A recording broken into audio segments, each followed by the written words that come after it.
La Mesa de las Cortes habilita también este mes de julio para que se constituya la Comisión de Investigación de las Residencias. El PSOE ya se dirigirá al presidente de las Cortes para que se fije ya una fecha. Continuamos con nuestro análisis sobre los 2 años que ya han pasado de legislatura.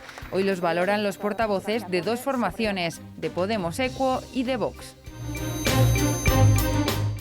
Conocemos a fondo una de las joyas que se encuentran en las Cortes. Es la obra más antigua que se expone en la institución, el mosaico romano de los Cántaros, la pieza que preside el hemiciclo. Descubrimos todas las curiosidades sobre él. Quedan menos de 3 meses para la inauguración de la ópera del 5º centenario del movimiento comunero. Entrevistamos a su compositor para descubrir los secretos de esta obra musical y cómo se perfilan los últimos detalles.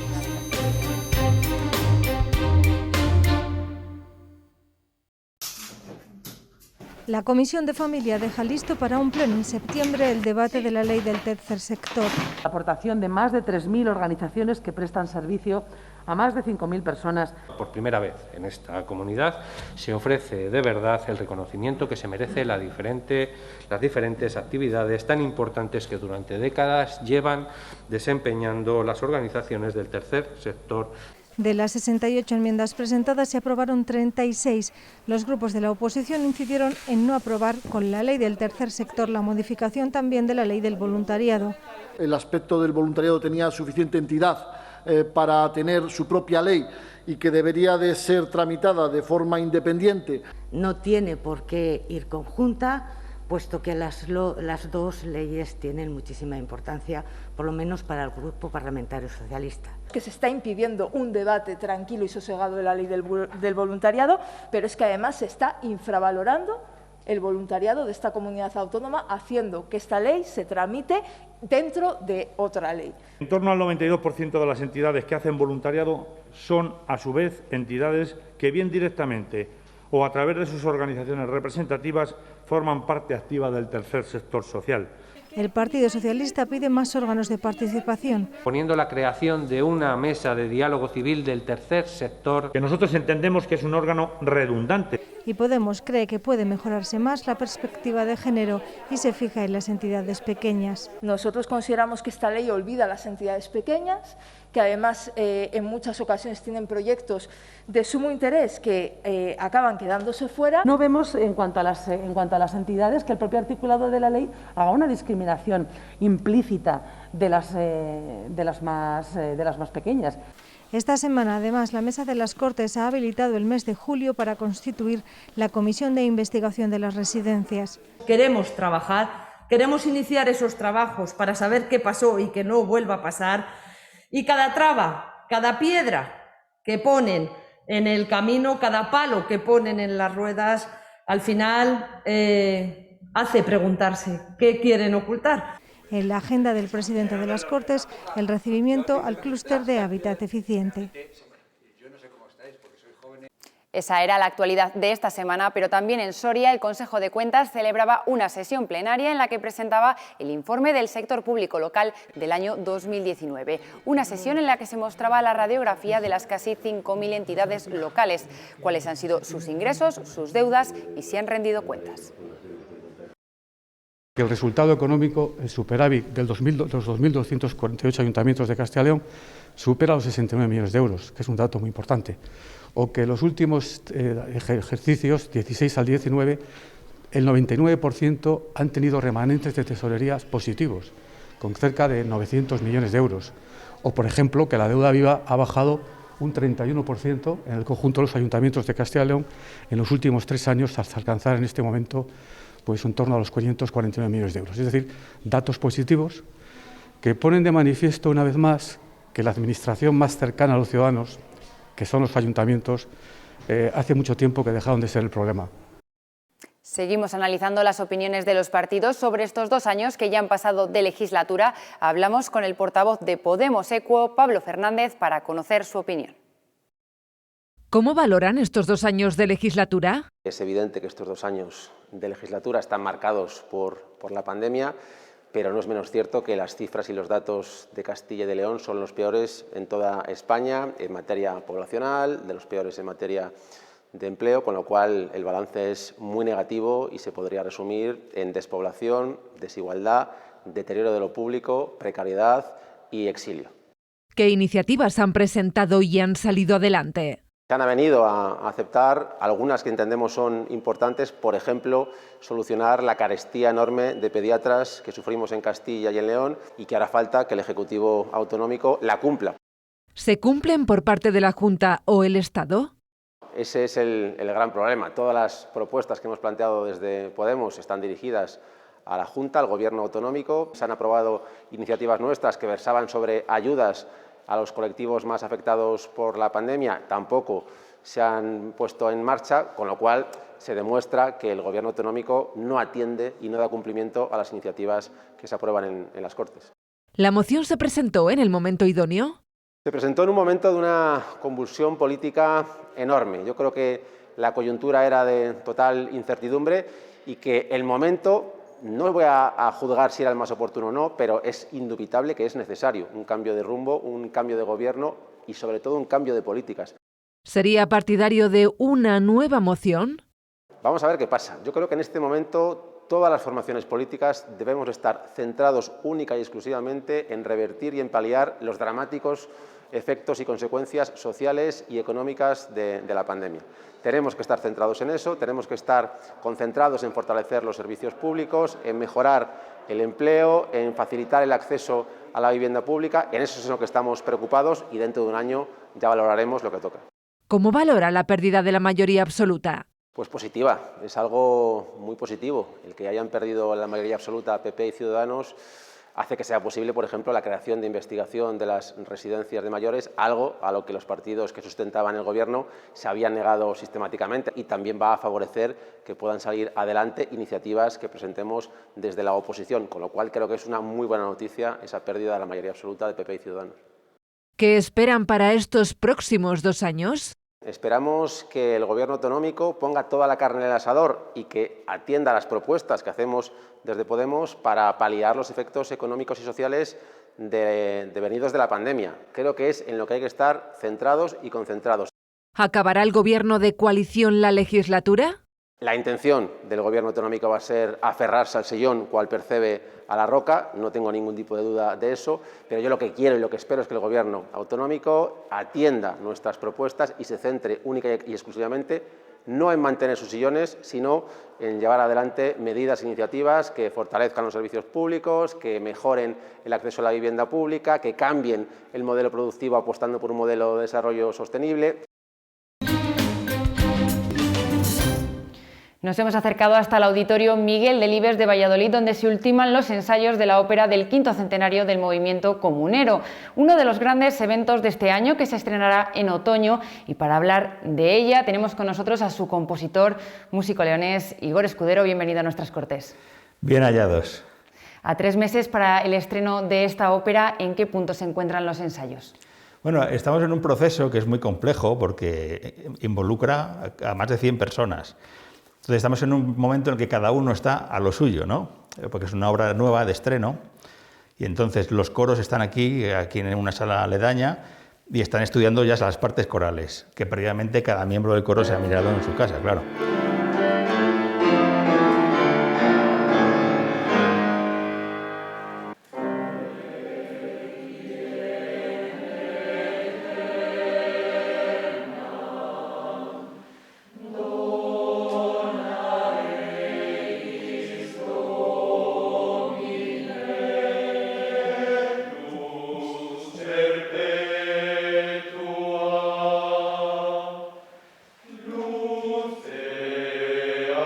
Después los solistas, los que van a hacer de solistas, están estudiando su parte, que además cada uno la prepara con un pianista en su casa o en una aula, pero cada uno en una parte donde esté trabajando en ese momento. El escenógrafo está preparando decorados, la directora de escena está preparando los movimientos de escena. Los técnicos están hablando con los teatros para estudiar, ya que es una gira, cómo adaptar la producción a cada uno de los teatros. Yo ahora mismo estoy trabajando con el archivero para darles a los músicos de la OSCIL pues, las partituras editadas pues, en los formatos que mejor les convengan. Y estamos probando tamaños, bueno, tenemos tiempo y estamos en un proceso en que cada uno está haciendo muchísimas cosas. Y en el centro, el compositor, bueno, para quien no conozca a nuestro entrevistado, en su trayectoria 9 óperas, 3 musicales, 3 oratorios profanos, también conciertos, bandas sonoras, documentales, audiovisuales, cortometrajes, piezas de cámara, y de repente llega el encargo de hacer una ópera para el 5º centenario. ¿Cómo recibe esta noticia? Pues con mucha alegría, claro, la recibo con mucha alegría. Sí que es verdad que era una idea que yo me estaba rondando hacía mucho tiempo. Y muchos años antes de que fuera el centenario se lo comenté al actual director de la Fundación de Castilla y León, que es Juan Zapatero, y él, por lo que fuera, se quedó con eso, y cuando llegaron a la conmemoración del 5º centenario, él y otra empresa, que es Patrimonio Inteligente, que es la que desarrolla junto con la Fundación de Castilla y León todo lo relativo al 5º centenario, pues me conocían por ambas partes y por diferentes razones, y salió el tema. Es algo que ha sido muy llamativo. Y también es verdad que cuando se ha presentado en las ruedas de prensa todas las actividades relacionadas con el 5º centenario, llamaba mucho la atención el tema de la ópera. ¿Qué caracteriza esta ópera? Bueno, pues es una ópera que es actual. Quiero decir, que la gente no piense que son estas óperas contemporáneas que salen vestidos de rockeros y no sé qué. No, es una ópera historicista, respetamos el momento histórico, el vestuario y los hechos. Es una historia, pero es una ópera contemporánea. No es una ópera como las de antes, es decir, que es una ópera que tiene otros ritmos, otro tipo de melodías, que es más próxima posiblemente a veces se acerca un poco a los musicales, ¿no? Es decir, que es una ópera pensada para que la podamos ver todos en Castilla y León, ¿no? Para que la vayan a ver los niños, la gente mayor, etcétera.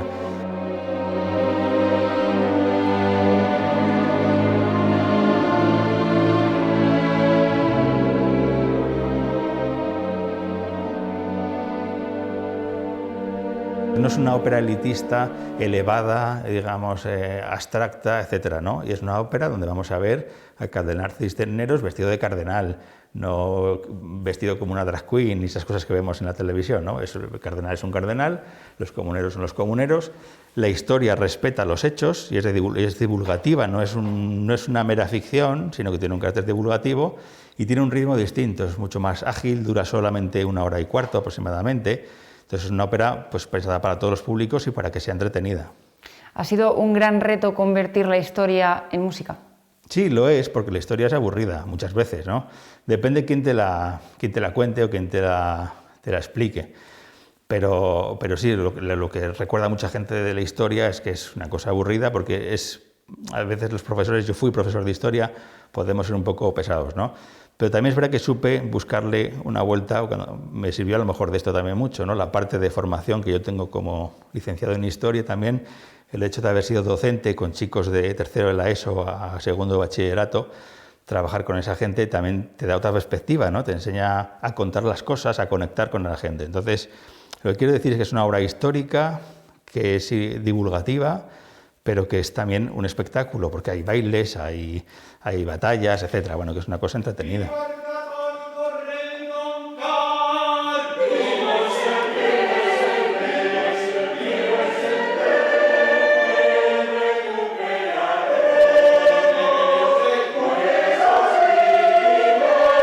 ¿Qué va a percibir el espectador? ¿Necesita conocimientos musicales o puede estar adaptada para todo el mundo? Es una ópera para todo el mundo. Es decir, los conocimientos musicales los tenemos que tener los músicos, es decir, los compositores y los directores de orquesta y los cantantes, pero el público sabe si le gusta o no le gusta una cosa y casi siempre acierta, ¿no? A veces escuchamos cosas que decimos, es que no entiendo, no, sí que entendemos, lo entendemos de sobra. Otra cosa es que nos queramos dejar tomar el pelo. En esta ópera participa la Orquesta Sinfónica de Castilla y León. ¿Cómo es trabajar con ella? Pues es un privilegio, porque la Orquesta Sinfónica de Castilla y León es de las mejores de España, ¿no? Es una ópera, es una orquesta de referencia, entonces es siempre un privilegio, es un placer. Ellos son como personas también gente estupenda.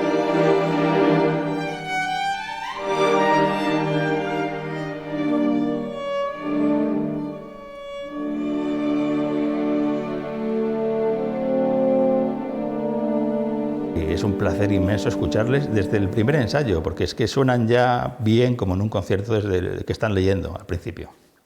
Como hemos adelantado antes, quedan apenas 3 meses para que se estrene esta ópera. Será el 2 de octubre en Salamanca. ¿Qué otras fechas vamos a tener en ese calendario y por qué auditorios va a pasar esta obra? Bien, pues vamos a hacer las 9 representaciones, una en cada provincia, en una quincena, la primera quincena de octubre. Empezamos el día 2 en Salamanca, el día 3 vamos a Zamora, después el día 8 nos vamos a Ávila, el día 9 nos vamos a Segovia, el día 10 nos vamos a Soria, el día 13 al Vergidum en Ponferrada, el día 14 en el Teatro Calderón de Valladolid, el día 15 en el Teatro Ortega de Palencia y el 16 en el Fórum Evolución de Burgos. Si tuvieras que elegir como preferida algunas de estas ubicaciones, no sé si para ti es especial presentar esta obra en alguno de esos lugares. Bueno, a mí me encanta recorrer las 9 provincias, me ha encantado recorrer los 9 teatros, conocer a la gente y descubrir teatros desde dentro que no conocía, que son sorprendentes, ¿no? Como por ejemplo el Vergidum, que yo no lo conocía, me habían hablado de él, compañeros, pero nunca había estado allí, tiene unas buenas condiciones, tiene un foso. Lo que sí que diría es que echo de menos espacios más homogéneos, ¿no? El Lienzo Norte de Ávila es un espacio estupendo, muy grande, el Fórum Evolución también, el Teatro Calderón obviamente, o aquí el Centro Cultural Miguel Delibes. Pero luego hay espacios muy bonitos como el Juan Bravo de Segovia, que es muy pequeño, ¿no? Y yo sé que en Segovia ha habido iniciativas para hacer espacios más grandes. Yo creo que hay una necesidad de homogeneizar y que deberíamos tener espacios más grandes. Creo que Soria está trabajando ya en un nuevo auditorio de grandes dimensiones y eso es una gratísima noticia. Bueno, pues con esas fechas y esas ganas por ver ya la ópera nos despedimos. Igor Escudero, compositor de la ópera del quinto centenario, muchísimas gracias por atendernos. Gracias a vosotros.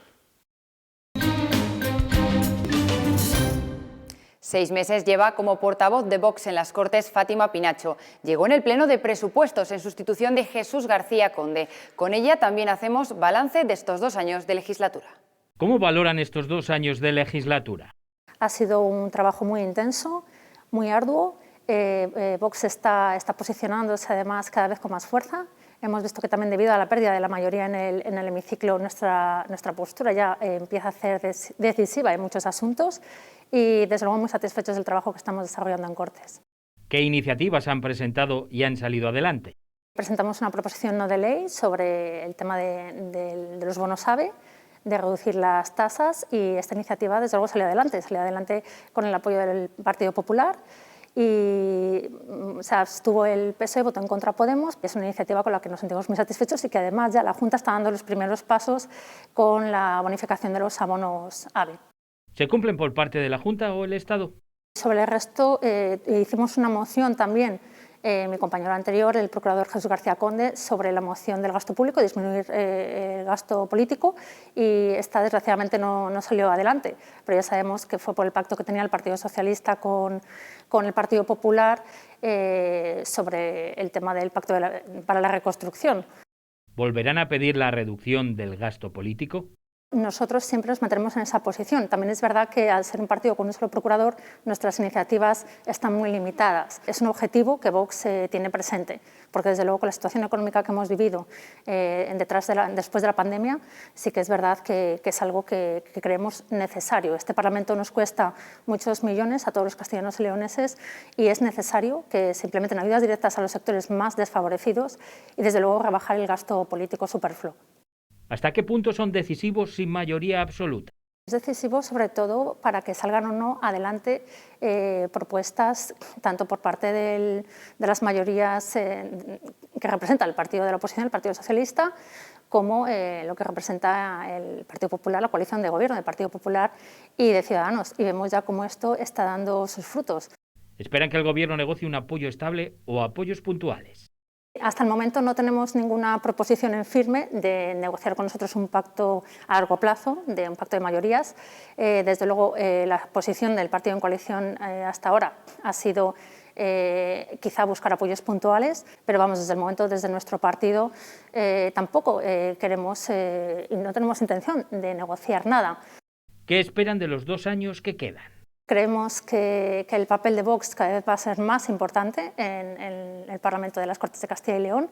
Estamos luchando por ello, seguimos adelante con nuestras propuestas. ¿Llegará el gobierno de coalición hasta el final de legislatura? Desde luego no lo sabemos. Lo único que sabemos es que Ciudadanos es un partido que prácticamente está en descomposición. Es un partido que ahora mismo vemos lo que ha pasado en otras comunidades autónomas, que ha iniciado mociones de censura, lo intentó en Madrid, aunque no le salió la jugada. Aquí, evidentemente, no sabemos lo que va a pasar y imagino que se irá moviendo, dependiendo de sus propios intereses, pero desde luego ahora mismo la composición de las Cortes de Castilla y León no refleja el sentir político de los ciudadanos de nuestra comunidad.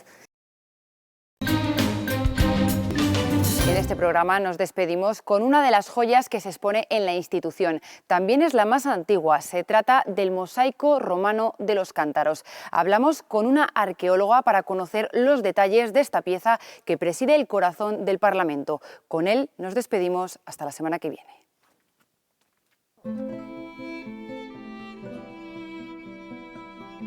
Se encontró en el yacimiento que se llama Villa Romana de Prado. Es un yacimiento que está muy cerquita de aquí. Cualquiera que pase por la ciudad y se acerque al estadio de fútbol o a las Cortes o al Miguel Delibes lo va a ver enseguida.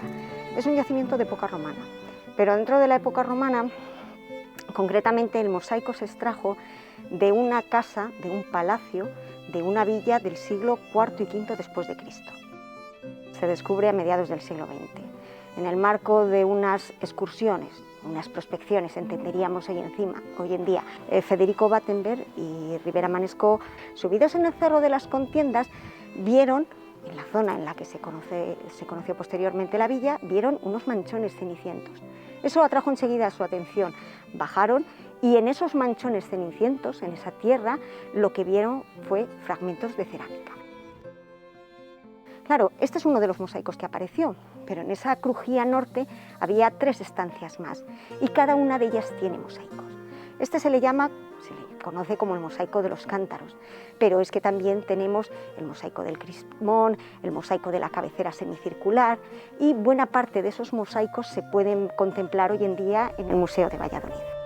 Las villas romanas son explotaciones agropecuarias, tienen un palacio, la residencia del propietario, está organizada en torno a un patio peristilo, un patio probablemente ajardinado y alrededor de ese patio se conocen varias estancias.